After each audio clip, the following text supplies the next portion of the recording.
right, then hi and welcome to my session on Java EE or Jakarta EE or MicroProfile or maybe all of them. A session that's going to help you with, well, getting a better overview of what's out there in enterprise Java as of today. And of course, to show a little bit of cool demos and stuff that we can do with, well, around enterprise Java. So hi from my side, my name is Sebastian Daschner, born and raised in Munich, Germany. And since literally 2 weeks, I'm now working for this company called IBM. I'm a lead Java developer advocate now, since, well, literally 14 days ago. And, well, I, of course, happen to continue to talk on enterprise Java, on enterprise software in general, and a lot of cool things, I believe. And I'm very happy to be here at Devoxx Belgium to, well, tell you a little bit of where we are with enterprise software, and specifically for enterprise projects, well, which technology we can build our projects upon. So, well, a quick poll. Who of you uses Java EE/Jakarta EE as of today? Hands up. Okay, yeah, most of you. And who has played around or even used MicroProfile? Okay, a fewer people. All right, so I'm gonna quickly show you why we enterprise developer, Java EE developers should care about or might care about MicroProfile. So, well, first of all, just a few things about Java EE, the good parts, at least according to this guy. So Java EE ships with a lot of things, right? Like if we take Java EE 8, the current version, for example, we have many standards and of course also many things that the Runtimes support. And we might not care about all these things, right? So, I mean, who wants to use SOAP anyway, right? Or all stuff like that. But we have a few standards that we developers typically really like, that add a lot of value and that we typically use and need in projects, right? Like things like CDI, JAX-RS, the whole JSON processing or binding thing, databases, transactions, EJBs, well, the newer version actually, and things like that, right? So this is what we typically use in our daily work as enterprise developers, right? So these are, well, the good parts. This is what makes up most of the standard as of today, right? But also, admittedly, there are a few things that are, well, still, even Java 8, missing. If we care about modern enterprise applications, if we care about microservices and all that, it's like, well, we missing a few things that at least are not covered from a standard perspective already. Things like resiliency, right? If you want to build something like resiliency with fault tolerance or things like circuit breakers or bulkheads, you can do that, of course, but you would have to implement it yourself in a few lines of code, a few classes, right? There are a lot of examples out there and patterns how you do this using the Java EE APIs, but still there's at least some work to do. It doesn't ship out of the box as of today. For example, monitoring is another point, right? Of course, you can emit all kind of data using a JSON format or using Prometheus compatible formats, but still, you would have to implement at least one class or things like that, right? Configuration is another part, or distributed tracing. Again, that could be added by a vendor-specific thing, but not from the standard yet. So that's where we are if you look at the plain Java EE/Jakarta EE perspective.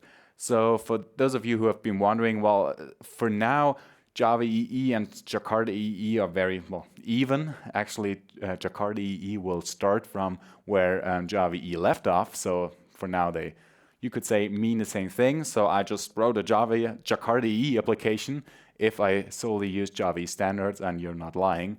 So that's pretty even for now. But now how to build upon that, right? Like how to fill these gaps, what's missing. And this is where MicroProfile kicks in. So MicroProfile, it started with, well, mostly how I see it, two motivations. First of all, it started during a time where the whole, well, JCP process with how Java EE evolves was a little bit slower, stealth. Yeah, well, we couldn't add that much innovation into the whole standard. And while we still had these few things that were missing from the standard that things that I just showed, right? So MicroProfile was aimed that a few vendors came together and say, okay, we want to fill these gaps. We want to advance the whole ecosystem on maybe not a standard perspective, but something like a de facto standards where multiple vendors agree upon, and we can build just technology that adds some value, right? Filling these gaps. Well, and the second motivation, how I see it, was to at least be able to fulfill the need for microservice runtimes, or in other words, very slim runtimes that you could boil down by shipping the runtime together with your application, something like a standalone jar or fat jar approaches that was not really supported before, at least not in a standardized way in terms of Java EE. So that was somewhat the second motivation behind that. So here we are, MicroProfile, and we have, well, a few things that are inside the overall umbrella as of today. And again, a very opinionated list of the good parts that are included in MicroProfile. Well, first of all, it started out with using CDI, JAX-RS, and JSON-P, which is actually enough if you want to build very slim and, well, standalone applications that do stateless functionality. Plus, we have now a few more things that are not as standard technologies. So obviously, the three of them come from the Java EE umbrella already. And now we add, well, configuration in the MicroProfile config, for example, or fault tolerance, or metrics that do monitoring, and all these things. And in MicroProfile 2.0, that is based on Java EE 8, well, we have these projects and a few more where we can build our applications upon. So why do I call this the opinionated list of the good parts? Well, because if you look a little bit further now, we actually want to combine MicroProfile with Java EE, or at least we can combine that. Why? Because the overall idea, well, of MicroProfile is based upon Java EE and Java EE technology. So in other words, we can combine these technology. They work well together with each other because, well, ultimately they are actually parts of it is Java EE technology, CDI, for example, right? Or JAX-RS, JSON-P, and JSON-B. So by combining these technologies, we can actually fill these gaps that Java EE still has. So now in terms of development models, like basically which standards to choose, right? What to do, where to base our projects on. So the first option we have as a development option is to use plain Java EE/Jakarta EE only, right? Use the project with just what's inside the umbrella. And we can do that. It's a lot of proven technologies. It includes most of the things that we would need.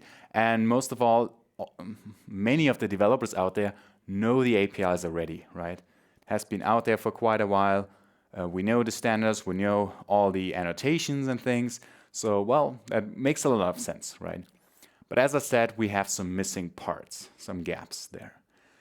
If we, on the other hand, look at MicroProfile, if we say, okay, we take a different option, we skip Java EE altogether and say we solely build our applications with MicroProfile 2.0, so to say, so only that, then of course we end up with something that is, well, comparably slim and lightweight, right? We only have a bunch of standards to ship with this, or de facto standards, and only modern APIs and stuff, but actually it's hardly enough to run, well, production enterprise applications, or at least applications that are a little bit more complex, for example, that need, well, transactions or databases, some kind of persistence, because this is not included by MicroProfile out of the box, right, by only MicroProfile.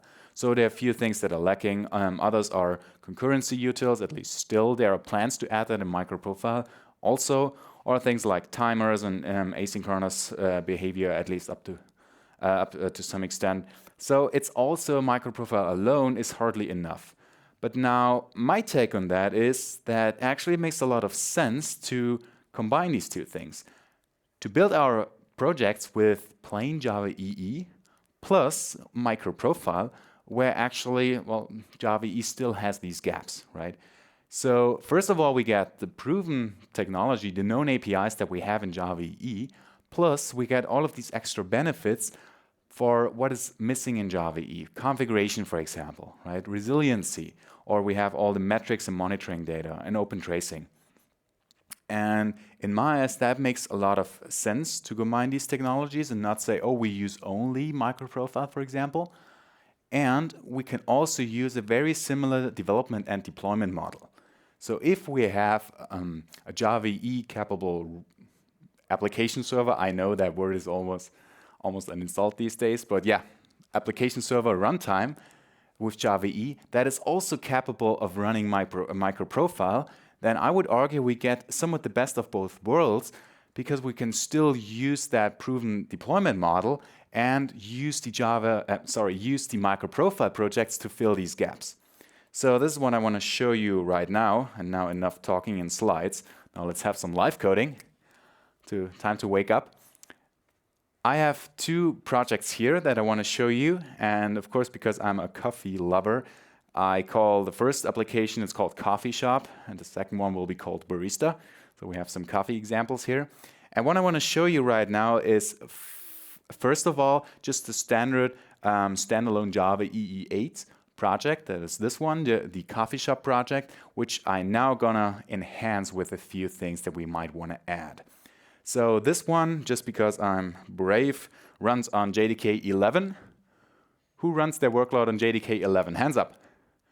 Yes, that's what I thought. Who played with JDK 11 at least? Hands. Oh, that's better.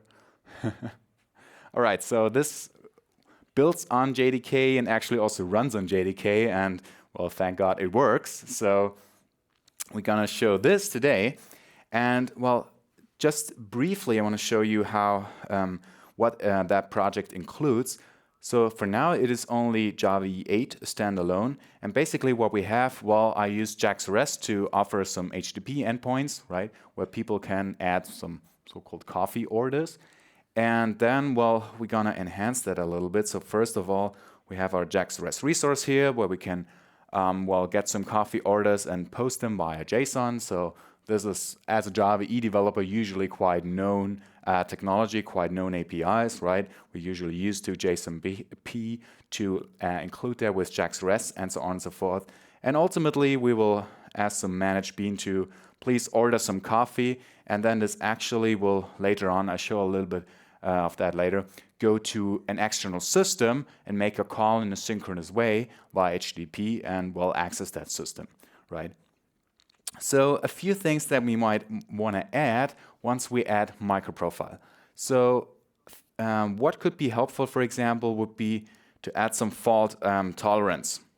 Because, let's add the dependency here. Because for now, let's say the HTTP lookup to the connection to the external system, that might fail, right? The external system might not be available, and then we, for example, want to retry, or at least we want to build in some circuit breaking behavior, so to say, right? So as you can see in the dependencies here already, there are a few ways how to add that. And I can show you later on that we also have dependencies for the overall MicroProfile umbrella that includes all of the dependencies. But that is already a nice way, I believe, to start with. Why? Because it is very similar to the development model and deployment model that we have in Java EE. We can actually add provided dependencies, and the same is true for our API. That is literally only the APIs and the annotations that we have here, by also specifying provided dependencies for these MicroProfile projects. So let's say we want this fault tolerance API, and then once we go into this coffee shop bean again and start looking into this barista thingy, that barista is basically the class that is the HTTP client that connects to the external system. And for now, well, that is not really resilient. So we can say we want to start the coffee brewing process and do some things, but that might fail. So let's include a circuit breaker. That's an annotation that ships with MicroProfile from that package namespace. And once we add this this method, once we annotate that method with that circuit breaker annotation, well, now it is a circuit breaker which you could further configure using annotation, and you can have a look at the project, at the specification, how that exactly works internally, how the behavior is. But from a programming model perspective, that's already enough to specify the behavior. So you see the programming model fits into the Java EE world very well. Another thing that we might want to add is configuration, right? And these are just, of course, made up examples here, what I'm going to add, but same story. MicroProfile config in version 103 is included in all these MicroProfile projects, and you can add this individually as well, like we just did, of course, always with the provided scope. Why? Well, I'll show you in a few seconds. And now we can also add some, well, configuration. So for example, we have a health check resource here. Well, there's also actually a health check project in MicroProfile, but while it's not solely, there's some issues if we want to use this for readiness behavior in applications. But let's say we want to have some configuration here, right? And the way how this works, if you, for example, want to read some values from a properties file or from your environment variables, you can do this as of today with plain Java EE, and you can even write a thin CDI producer to be able to add inject. This is what I'm doing now. For example, let's say application server version, something like this, right? But then you would also need to add, well, some configuration, and either you define your own CDI qualifiers or you use this at config property annotation that ships with, well, MicroProfile config. Then you can simply specify, please use this config property with some name. The default name is version. I'll show in a second later where that comes from. That's taken from some so-called default config sources. Environment variables is one of that. And that's it. That we can simply inject that into our beans, which is a very nice developer experience, right? We don't have to do anything else because that is already covered by the implementation of our MicroProfile specification. So let's say, well, what we're going to do with this information, we, for example, can add it to our health check resource in the HTTP header. So let's say we're going to build up a response programmatically here, right? And say this is, this resource just says, okay, that's fine. But we want to include some header, it's actually using OpenLiberty under the hood, OpenLiberty version with app server version and build and return, right? Or do whatever you like with this configured properties. But the point is how to inject this. You simply have to inject it here, and you don't have to produce this like you would have to do if you would do this with plain Java EE. So that's the nice story about that. And once you did this, that is, well, already enough. All right, so these are just two examples of the many MicroProfile projects that we have that we can use to enhance our Java EE applications. So what am I going to do with all this? Well, of course, I now want to build my application. And just because we can, we use modern technologies such as Docker containers and later on Kubernetes and Istio in a few moments, and build our applications using this. Well, what do we need to do first? We have the project here that, of course, is a Maven project. So we're going to build this using Maven, right? We're going to package that as, well, a thin WAR file approach that we have here. And, well, that builds this into a WAR file. So if you're familiar with the thin deployment artifact approach from Java EE, then you might know that actually these WAR files are, well, tiny, just a few kilobytes, because they actually only include the classes that you wrote your own business logic into the WAR file, and everything else is provided. Everything else is done by the application server. And a nice story about that, and specifically about runtimes that both support Java EE and MicroProfile, is you can use the same approach even if you combine both technologies. This is why I wrote provided here in all of these scopes, so they don't actually end up in our deployment artifact, which is nice because we want to keep our moving parts small, because this will be shipped on each and every build, right? And you rather want to ship just a few kilobytes rather than megabyte of stuff, because that's included in the runtime later on already. All right, that's well cute, but now we only have the deployment artifact. So what do we need if we want to run this as a Docker container? Well, of course, we need to build our Docker image. And now what we need to do is, well, we need some Docker image that, well, of course, includes everything that we need in order to run, right? Like a runtime, we need a Java installation, we need some optional configuration or whatever. But we need also an application server that is capable to run or to support both Java EE and MicroProfile. And there are a few out there that can do that already. OpenLiberty is one of them. I shipped that using my private Docker Hub in a version that includes all of this. And then we gonna have an own server XML configuration for OpenLiberty. And the reason for that is I only want to specify which features we are using there. And of course, we want to use, that's a nice story of OpenLiberty. We can totally configure what should be included. So of course, we want to use Java 8, right? That was the whole point. Plus, well, whatever we included, MicroProfile config and fault tolerance. And then also metrics, we can include that without even using that in our project because it ships with some nice default behavior. Well, and that's basically it. And in our Docker file, then also, of course, we include our application. And all of this will be built into our Docker image. All right. That being said, let's build this. Docker build. Call this coffee shop with some version. And now it's been built into a Docker image, right?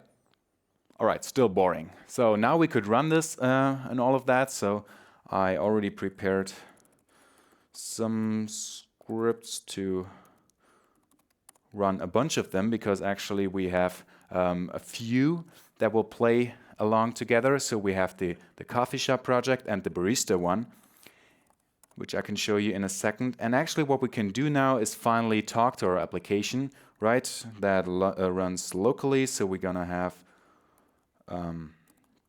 localhost 9080, and once that is up and running, we can ask the health check resource whether all of this works. Let's see. Okay, this says okay. Let's have a look at the HTTP headers. And so I just use curl, right? You can use any HTTP client of your choice. It said okay for the health check resource. Oh, and it also included this HTTP header information. So where does that come from? Well, actually, this is an environment variable that has been set in my Docker image, so I can see the version of the OpenLiberty server that's running. Okay, that information is boring, don't care about that, but it's actually more the question, where does the information come from and how do I use it in my code? That's a nice story of MicroProfile config. It includes a few config sources out of the box, for example, for environment variables, and then you just inject and add config property them in order to get into your code. So that's a very nice programming model, and you don't have to add anything else. And that's about it for this one. And of course, I can show you already, we have this orders resource. That is a JSON that's for now empty, where I can have my coffee orders. And also, if you paid a bit of attention in the code, you will see how we can order new coffee. Well, we basically post a JSON object to this resource, and then, well, it will go through a business process and ultimately end up at the other system in order to get our coffee into the system. So let's do this. Let's post some JSON to our resource here with, well, a coffee. A JSON has a type, basically the type of the drink, such as espresso or cappuccino, right? And we can post this to our system, and then it hopefully tells us something like, fine, thank you, HTTP 201 created. So that's nice. That means that worked, right, as expected. But now what's also a nice story about that is that a few things have been added out of the box, metrics. For example, since we included MicroProfile Metrics in the application server configuration, if you remember, then this will ship with some default behavior and default metrics, default monitoring data out of the box. So it will include this resource that looks a little bit ugly if you look at it in plain text, but it's actually a Prometheus format that just ships out of the box with MicroProfile. And that is included, well, here in your server, right? And if you have a look at it, it shows some basic JVM information that's already quite helpful. For example, all the threads and memory usage. And if you use MicroProfile fault tolerance, what we did with our custom circuit breaker, then it will also include some metrics for that out of the box. So that's very nice. And let me show you one thing how to set that up. So what I have two more containers running locally. One is Grafana and one is Prometheus. Why? Well, because Prometheus will scrape this monitoring data that I just emitted, and Grafana, well, will display it nicely. So what we do, we just in a second, that's actually a stock Grafana. We will set up this connection here, Prometheus, and then we can actually ship and display Prometheus, the data here that we have in fault tolerance technology. So somebody created a dashboard for that already.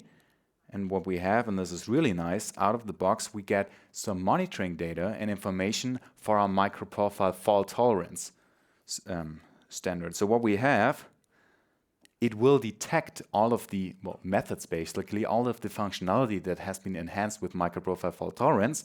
For example, our start the coffee brewing process method, right? And then it will include some more data. Of course, for now it's boring. Let's add some orders. Let's order some more coffee, more coffee, more coffee, more coffee. And then ultimately this will end up in our monitoring data and show that actually now this functionality has been called many, many times. And then if it would fail and the circuit breaker would trip, you will see is here and you get some nice information out of that. More or less out of the box if you add MicroProfile Metrics and fault tolerance. So that's a very nice story, I believe, in order to enhance our Java EE applications. Right. Any questions for that, by the way? I forgot to mention if there are any questions anytime, please feel free to ask. Other than that, I can show you a slightly different approach, just because that development model of the second application is slightly simpler, because the second application, our barista application, is basically a stateless application that just accepts these coffee orders and then returns yes or no. And that application can actually be built by plain MicroProfile, and this is the POM file of that one already. So which other dependency that we have is this one, the MicroProfile dependency, so without specifying a specific project, that actually includes all of the projects we have there. So all of the MicroProfile projects. So this one will solely run on MicroProfile, which is fine for this very example. It ships with JAX-RS. It will use JSON-P. Actually, I can show you. And then we also have a customized runtime for it. So we have a very basic JAX-RS resource here that uses, well, JSON-P. That's also included in MicroProfile, right? This one will be a CDI bean, and that's basically it. So what we can do in our server configuration is to say, oh, actually, we do not even need Java EE 8. So if we skip all of that, then, well, the application server start will be a little bit faster because we need way less features. We actually only need CDI, JAX-RS, JSON-P, and of course we want the nice features that we'll show in a second. And then you have a slimmer runtime already by just doing this server configuration, well, in the example of OpenLiberty. And then you can include this and ship a standalone project here. All right. So what else I want to show you, which is actually very nice, if you run in a service mesh environment, for example Istio, is the integration with distributed tracing. So that's one thing I didn't show you yet, how we can make the distributed tracing work. And Open Tracing is a MicroProfile project that, well, includes can include tracing information on both, well, the endpoint and communication level, and also on the code level. So you can actually include APIs and enhance this tracing context even from a code level, but it already, and I think that's already very helpful, includes tracing information that are passed as correlation IDs in your HTTP headers out of the box. So what we can do, if we include and pass in some tracing header information into the first resource, into the first HTTP boundary with the incoming traffic, then what the application server actually will do, if we use open tracing, it will pass on all that tracing context all the way in the thread, even if we hit an HTTP client, and it will then pass on these correlation IDs in that HTTP connection as well, which is very helpful because then we don't have to do it ourselves. So in order to give you a quick idea how we can use that and what's the benefit of all that, I will actually show you a very quick example to run these two applications in a Kubernetes and Istio environment. Who of you has used Kubernetes or Istio before? Hands up.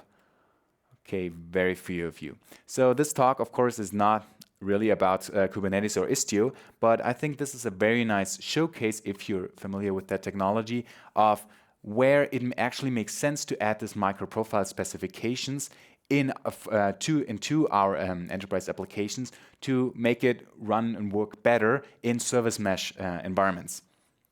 So what I have here is, well, a Kubernetes cluster, or actually an Istio-enabled cluster that runs in the cloud. So Istio is, I would say, the de facto standard for a service mesh technology. And I used a managed Kubernetes cluster that I enhanced with Istio here that runs in the cloud. And if we are lucky, then we have a proper internet connection as well. So what I do, I basically, if you're interested in that, you can have a look at all the code examples and all the slides later on. I actually don't want to spend too much time on explaining Kubernetes and Istio in this talk, but just it's actually more about the MicroProfile integration that I will show you in a second. But what I do here, I have a bunch of Kubernetes and Istio resources that, well, run these two applications in a Kubernetes environment, right? The coffee shop and the barista service that we have. And again, they are enabled with MicroProfile open tracing and, of course, the monitoring and metrics data we saw before, and so on and so forth. And now, if we run in our service mesh environment, then what the service mesh will do, or Istio will do in this case, that it will add this tracing information for the distributed tracing out of the box. And if we then fire some requests, that information will be available, and it will be passed because we use MicroProfile open tracing in our Java EE application even. So if we have a look at the running applications in our cluster now and the running services that we have, we included two more services, one for the coffee shop system and one for the barista system. And also we have now two running instances. And then hopefully we can, let me just have the connection port forward for Jaeger for the tracing technology, because I need to show you that in a second. So let's have a look and see if that works. Let me just connect to the Istio cluster and ask the coffee shop project, well, are you up and running yet? Right, the same example that we had before. And it says, yes, okay, that's good news. And if we ask for the coffee shop orders, we can now order some more coffee, like the same thing that we did before, but now it's actually running in the cloud, in a Kubernetes and Istio cluster, right? And then use this to, well, order an espresso also, right? And then hopefully we get, well, an HTTP 201 created status. All right. So what we can do now, let's order some more coffee, is actually use all of that Istio information that we had. Let me just kill the old Docker container so we can also forward the port for Grafana. Because now what we actually can do is use a dashboard Here, I'm just forwarding the local ports, so now it's actually a different Grafana dashboard, one that is shipped by Istio, that includes, well, slightly different information, but you will also see that if you use, it's actually a very similar idea to what we had with MicroProfile here, with the default behavior out of the box, but that's solely Istio technology, so it will show you some monitoring data also. And what's more important is the Jäger UI, this cute guy with the German name Jäger, which is a distributed tracing technology. And that is the technology responsible for including that tracing information in our application. It basically adds a bunch of HTTP headers with correlation IDs and span and trace IDs there. And then hopefully these tracing IDs, these correlation IDs, are passed to the next invocation context. So once we have a bunch of microservices running there and one is calling the other and so on and so forth, we can actually, well, trace all of these incoming requests if we pass on that information. So that's actually the important context here.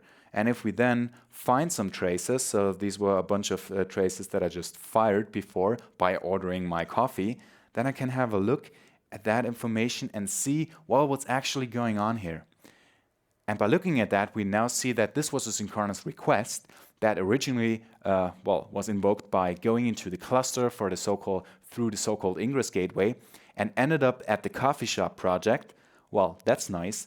But now the interesting information is that now the coffee shop project inside, which we saw in the code, is calling this barista backend by, well, including a bunch of information that we can have a look into this, to look into the X request ID. So that's one information that is passed through the HTTP headers by actually correlating these requests.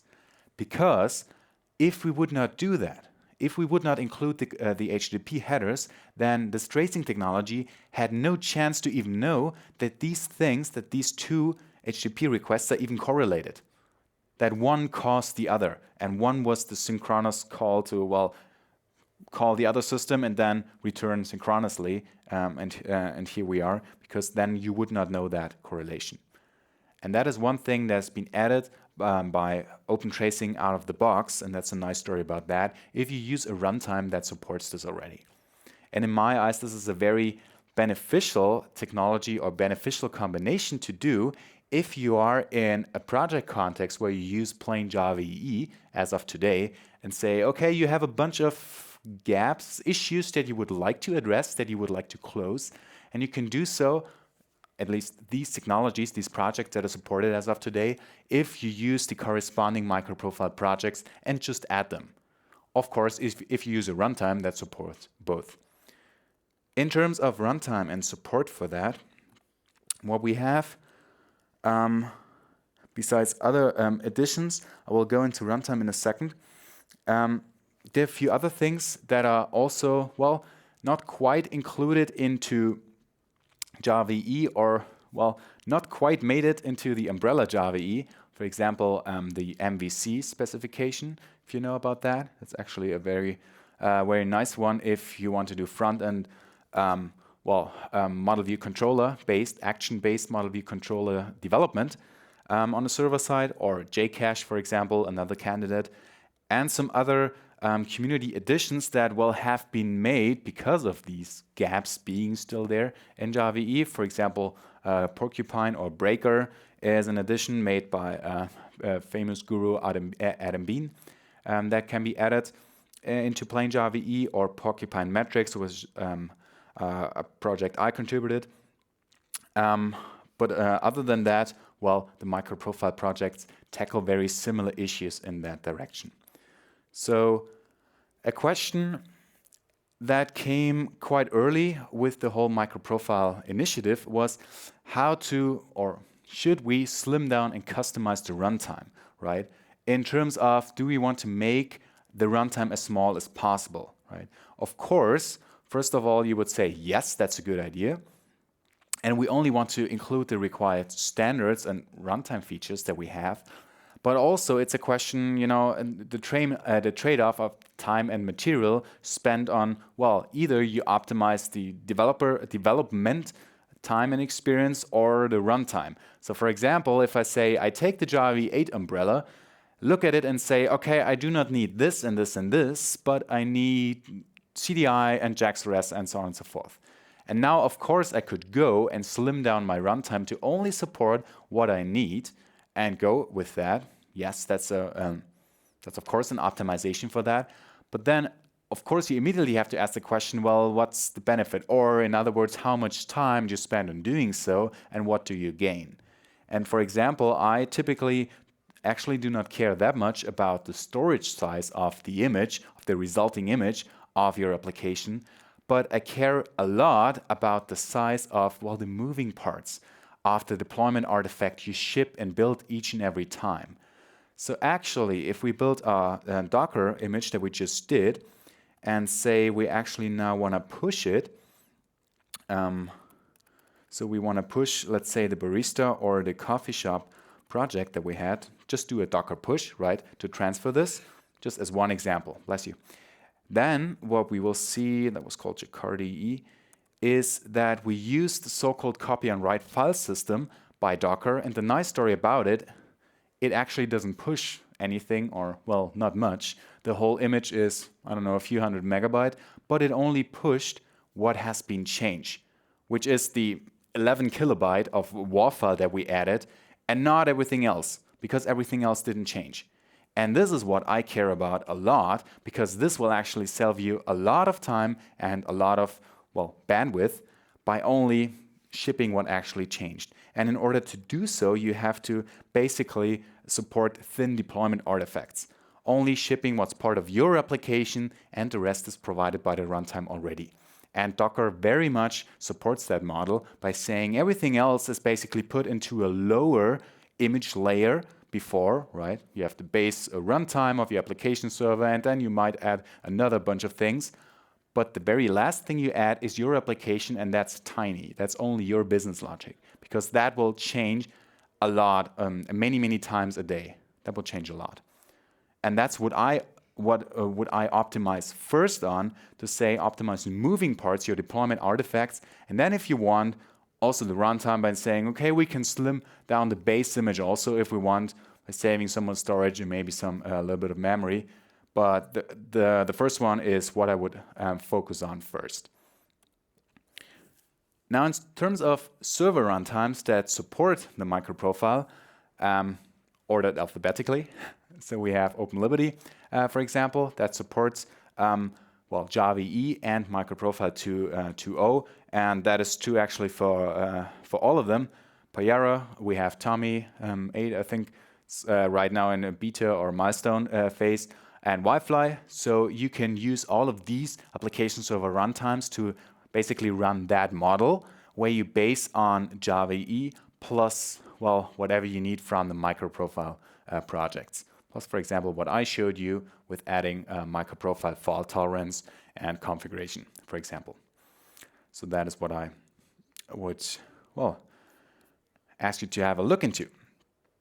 So as key takeaways, what I would suggest in general, and again, this talk is targeted for real-world enterprise projects, right? What should we do in enterprise project? Which technology should we base our applications on?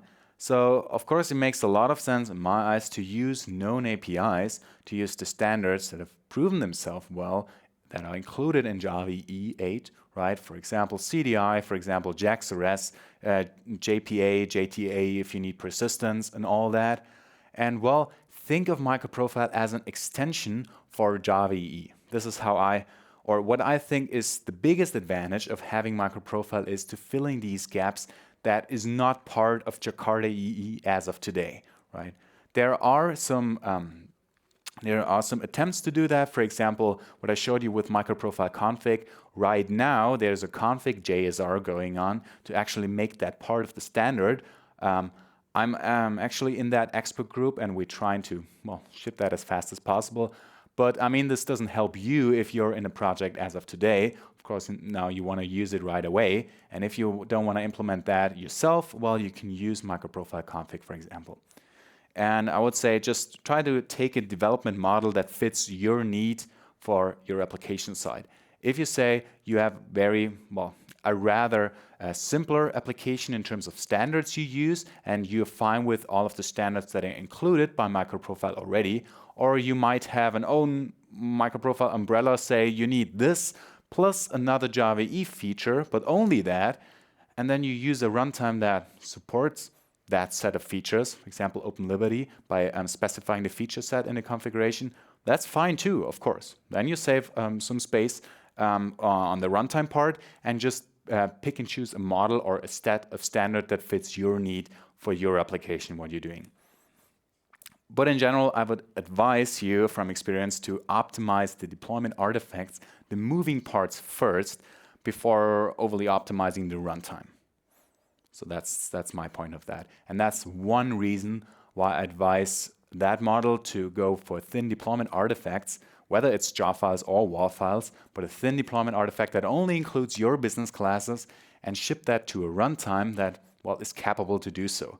Where the runtime already includes, well, everything, bless you, everything you need and all the implementations you have, and then you add your applications on top of that.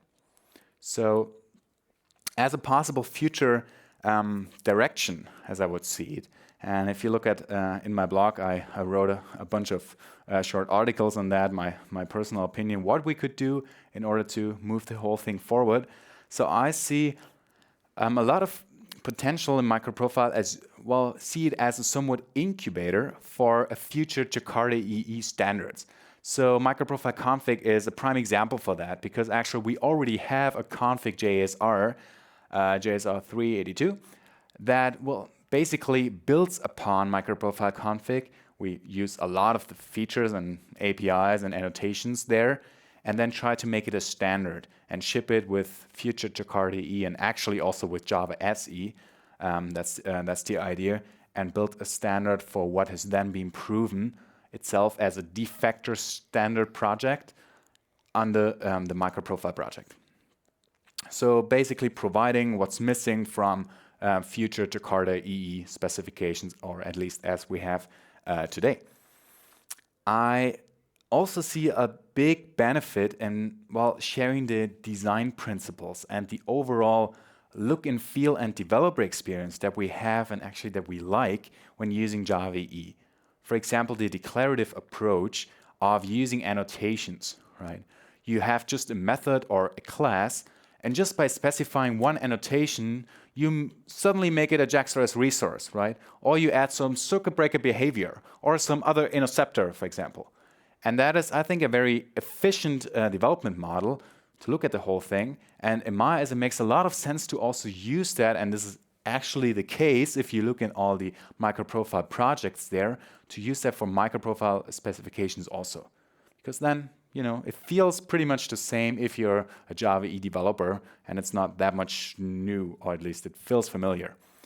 And while also we might think about defining a process of all these de facto standards. I mean, they're not called standard under MicroProfile, but basically saying, can we define a process to go from a MicroProfile initiative and then what has been proven itself under the existing implementations to basically craft a future potential Jakarta EE standard out of that. So that's somewhat my, impression and idea on that. So do you have any more questions on this? Anything else to add? Yes. You mentioned at a point that there were some problems with the health API. Yeah, the question was, I mentioned there were some problems, quote unquote, with the health check API. So basically, what my issue is with that, I use a lot of container orchestration, such as Kubernetes, and then you would use these health check resources to tell whether your application is ready to serve some traffic. And actually, if you use a JAX-RS-based health check resource that I showed, then from experience, the MicroProfile health check project will tell ready a little bit too early before your application is properly ready and ready to serve some traffic. So just slightly before, and that's one reason why I couldn't use it for that use case. But actually, that's already that's already an issue there in the project, and we're attempting to fix that for the next version. So that's why it's not included in here. All right, yeah, thanks. Very good question. Other than that, if you could do me one favor to afterwards, tell me whether you liked my session. So don't complain, don't boo, but vote. Use Devoxx voting mechanism to tell me whether you liked your session. And other than that, if you like to join us tonight, actually very soon at 7 at Kelly's Irish Pub, the IBM party, I asked them, you can still sign up if you don't have to using this link down there. Well, and other than that, I hope you enjoyed my session, and thank you very much for your attention.